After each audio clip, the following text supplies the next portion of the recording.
Hey, lovelies, welcome back to the podcast. Today, we are diving into something so important: friendship. Okay, the reason I wanted to talk about this is because I feel like midlife is the most important time to have the best friends ever. And I'm speaking from a place of experience. Now, I had the best friend a girl could ever ask for, and we had been best friends since grade 4 in elementary school. And thick as thieves, just somebody who really gets you and knows you and just understands you, and no matter how much time has passed, it's like no time has passed. And for some reason yet to be determined, we fell apart from each other. Our friendship just kind of disappeared. It fizzled out. And I know for me, I was searching inward and wanting more. And I thought that it felt like I was doing more of the work. I was reaching out more. So then it started to feel like I was in a place where, I wasn't wanted. And for me, if I ever feel like I'm not wanted, then I'm out. Like, that's just never a feeling. And we talked about it several times, and just the dynamics changed. And I felt that, I don't know, it was just so sad for me to lose her as a best friend. Like, life changes, and I get that. And I still to this day can't even put a finger on the reason why we're not best friends anymore. And I tried so hard. I feel like I tried really hard to make the effort and talk about it and show up. And it's not that she didn't. It's just, I feel like on her end, for some reason, it just wasn't that anymore. And so she let go of it. And it was so hard for me. And I still, to this day, love her to death and would want her to be my best friend again in a heartbeat. It was just, but I feel like I lost a sister. Like, this was a deep, deep loss. And we're still friends, but we don't really talk, or, it's just kind of, one of the biggest losses I've ever experienced. And so for me, I always want to look inward and go, okay, what's my part in this? How did I experience this? And is it possible? Is it possible to get this friendship back to the level that it was? Like, this is the type of friendship that I crave. And it's not, I don't need a ton of friends. I just need one or two really good friends, people that just know you and have your back no matter what. And so maybe one day that we'd be able to create that again. Who knows? Who knows? But that's why friendships are so important. And sometimes you don't realize how important they are until you actually lose them. So having the loss of this friendship, which is absolutely heartbreaking to me, made me want to talk about how important friends are in midlife, because we know that friendships change as we get older. So let's be honest.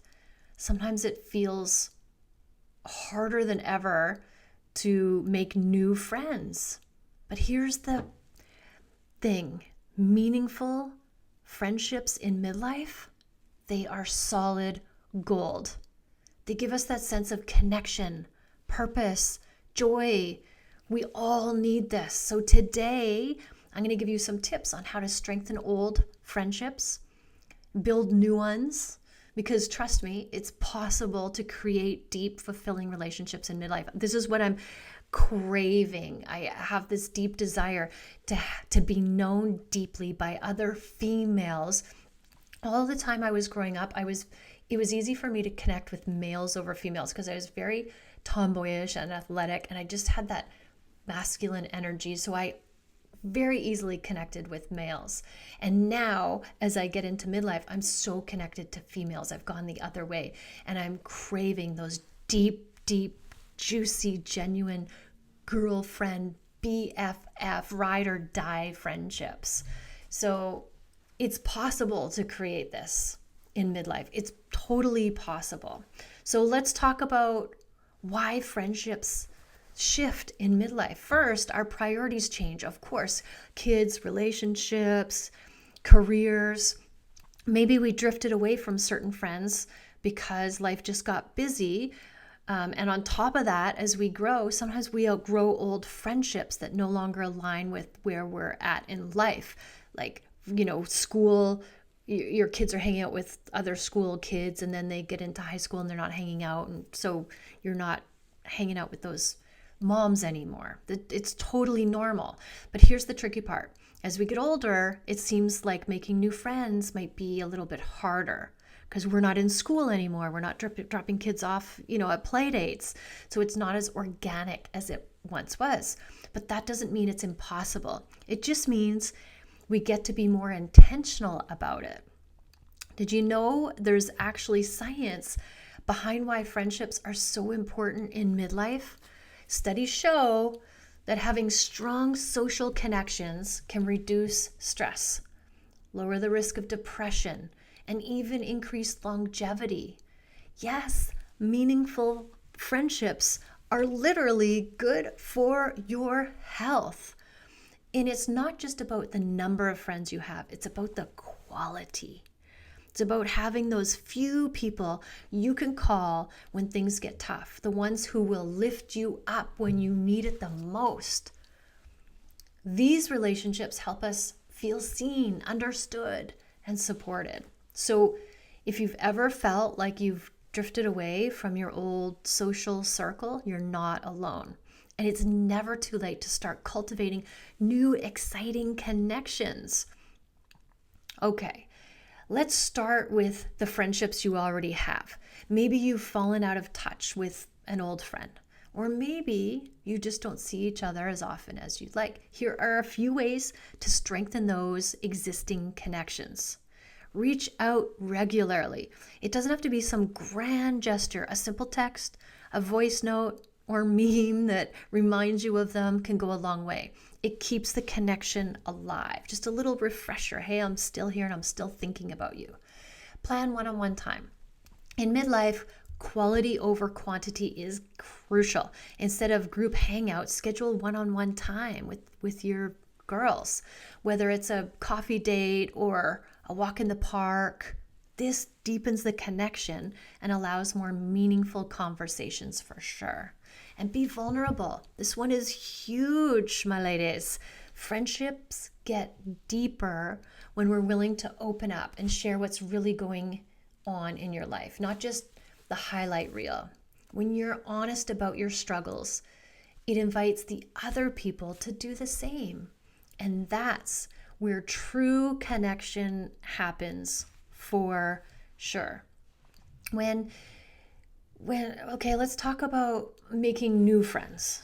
We got the old ones. We're going to touch base. We're going to nurture those relationships. We're going to let go of some of them. But now we're like, how do we make new friends? For me, I'll talk to anybody, anywhere, because I'm just a curious person. And so when you meet a new person, it's like, when you have that connection. It's funny. It's kind of like dating. That's the way I think of it. When I find somebody that there's that energetic connection, I'll be like, hey, let's go for coffee, or let's do this thing, or let's do that thing. And the worst that could happen is they, aren't really interested, and that's okay. It doesn't mean anything about you. But if you don't take that first step, then there's the chance that it could be an opportunity missed. This could be your next BFF. So really put yourself out there, be vulnerable. And that's why I kind of think of it as like dating. It's like, hey, I like you. Do you want to go hang out? Do you want to go out for coffee? And there's the fear, there's possible rejection, but that's okay. That just means that wasn't your person anyway. It means nothing about you. It really honestly means nothing about you. And the more people you ask, the odds are that you're going to maybe get turned down more often than if you ask fewer people. But also, if you ask more people, your odds will increase that you'll get more yeses. That's just how it works. The more people you ask, the more chances you have of people saying yes. But for me, I'm all about quality for sure. I don't need a ton of friends. I just need those like ride or die friends. So let's talk about making new friends in midlife. I know it feels intimidating, right? But it is so worth it. Here's how you can start building new connections. Put yourself out there. This is the hardest part, but it's also the most important. Join clubs, take classes, go to local events, places where you'll meet like-minded people. So maybe you love yoga, so go to a yoga class because you're going to meet other people that also love yoga and you instantly have something in common, right? Go to a book club, a volunteer group. Finding common interests makes it easier to connect. It's so funny I always take my cues from little kids. If you see little kids, it'd be like, hey, and they just start talking. They're like, you have a blue shirt. I have a blue shirt. Let's be best friends for life. And I always have taken that in. It's like, if I am anywhere doing anything, I'll find the instant connection, like something that we both do, like, or have, and I'll ask them about it. And I'll be like, oh yeah, me too. Like, I also like that. So as midlife, the easiest one is children or hobbies. You know what? If you're at the tennis court, then you both like tennis. So there's an instant conversation starter. If you both have kids, well, you could talk about your kids 6 ways from Sunday. That's the easiest conversation to have. So just learn something about them and then find a commonality there. Just start talking about that. That's all you have to do. Ask questions about that. Start conversations. Don't be afraid to strike up a conversation with somebody new. Compliment someone's shoes, ask them about their weekend plans. Small talk can lead to deep friendships. You never know where a simple hello, how you doing, will take you. And then there's the follow-up. If you've met someone new and you've clicked with them, follow up. Just invite them to grab a coffee or an activity or go for a walk. Building new friendships requires effort and a little vulnerability, but it's so worth it. I feel like the biggest thing that would stop us from making new friends is rejection. What's the worst that could happen is that they just don't have time or they're just not interested, and it's no big deal. You're still where you were anyway. We never know what other people are thinking about us. We never do. Anytime we think what we think people are thinking about us, it's just something we've made up in our brain. It's all made up anyway. The only way we could possibly know what other people are thinking about us is that if we ask them and they actually tell us. Anything other than that is us using our imagination against ourselves. And it's funny because usually it would be, if I don't know what this person is thinking about me, I might be thinking, oh, they don't like me for whatever reason. But I like to spin that on its head. And anytime I enter into a new group of people, I always will say, oh, these people really like me. Oh, these people are welcoming me. Oh, these people are curious about me. These people are interested in getting to know me. I'll always create that in my head instead, because the other stuff is created too. They don't like me. They don't want to talk to me. That's all created in our brain. So why not use it to your advantage?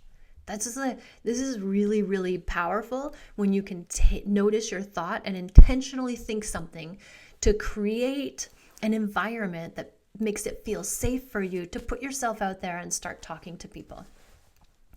Just like with the little kids. Oh, you like to breathe? I like to breathe too. Like, they're just so darn cute, and they make a connection with anybody over anything. They will look for stuff to connect with other kids with. It's so powerful. Here's something important to remember. Midlife friendships look different than friendships in your 20s, and that's okay. We don't need to be talking every day or hanging out all the time.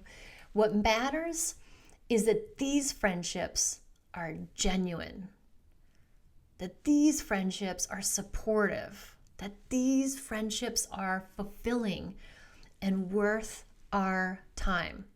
Quality over quantity, right? Like, that's what we're looking for at this stage of our life. And also, all the other midlife women are looking for the same thing, because now we all have this time on our hands.